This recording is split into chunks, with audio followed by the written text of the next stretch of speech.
Well, welcome back to another Dynodaze video. As you can see, a Silver Fn2 in the house. Now, this one has had some modifications today.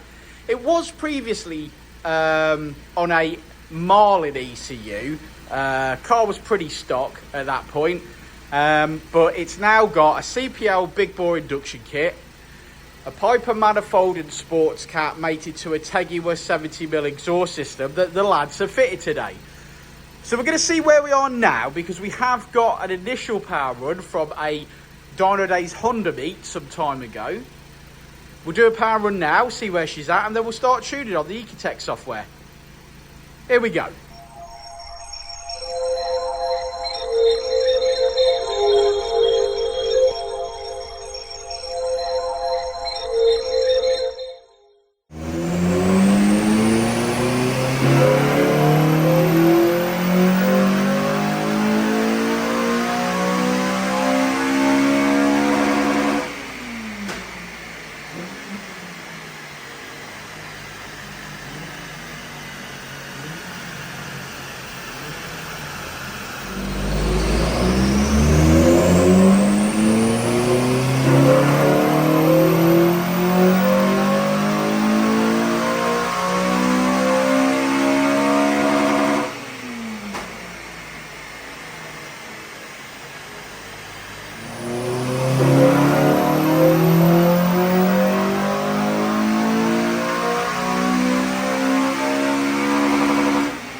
Well, that mapped up lovely, mate. It did map up lovely.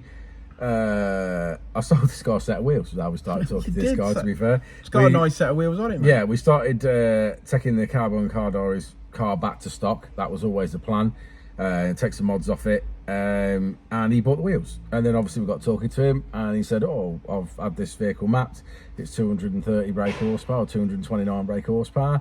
So we talked about the mods, and I was like, I don't want to poo-poo anything, and I don't like saying anything about other people's work, but there's no way this made 230 on the mods that it's got. Yeah. So we fitted a CPL induction kit, a Piper manifold, Piper D-cat, and a Teguer 70mm exhaust system. It did have on it stock manifold, stock cat, Piper exhaust, I believe.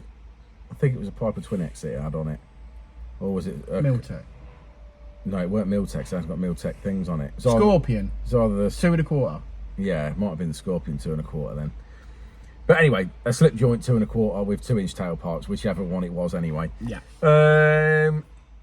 So we sort of discussed with him and said, I don't believe it made that power. So, And if you want to make that power, these are the mods you're going to require. yeah, so I said, obviously, pop it down on Saturday, do a power run, because we do power runs on a Saturday morning. So I said, pop it down, let's do a standard power 40 run. quid every Saturday morning. Yeah, thought we'll do a standard run, and then we'll see where we are. So we did a run, and it made 209 brake, which he was desperately disappointed with, but wasn't anything that we didn't expect, was it? If you understand. No, what I'm that's saying. right. It was we said that's not out of bed. That's exactly where it probably should be for the mods that it's got and the tune that it's got. Yeah, that's where we would expect it to be. And obviously the question was, how do I get more power? We presented the modifications that are required to get to 229 brake horsepower that he had previously. And lo and behold, yeah, we got exactly it's mapped up today. It's made 229 brake horsepower with the mods that we suspected. Yeah, I mean, basically we said 225 to 230, and we're banging that range, aren't we? 228, 229. I think he'd be really happy with that. It's made power everywhere. Yeah. But obviously we've made it significant from sort of 4,000 onwards. I think he'd be really happy with that. I can't see what he would be disappointed about there. And he's now got the power that he thought he had before. So when he drives it, now he's going to be like, oh yeah, Yeah, that's what that feels like. yeah, for sure. Should we have a look at this graph? Let's have a look at that graph. Let's do it. So as per usual, say it with me guys, red line is as she came in, blue line is as she leaves. As Richard said, power made across the board there, finishing on 228.7. I'm calling that 229, and that's another one in the bag. There we go, look at that, beautiful. So thanks for sticking around to the end of the video guys. Like and subscribe and all that jazz. Code word for this video, CPL Big Bore. That's the code word, CPL Big Bore. And we'll see you on the next one, won't we, Rich? Well, indeed. We will, indeed. Before, and I'll say it again. Life moves pretty fast.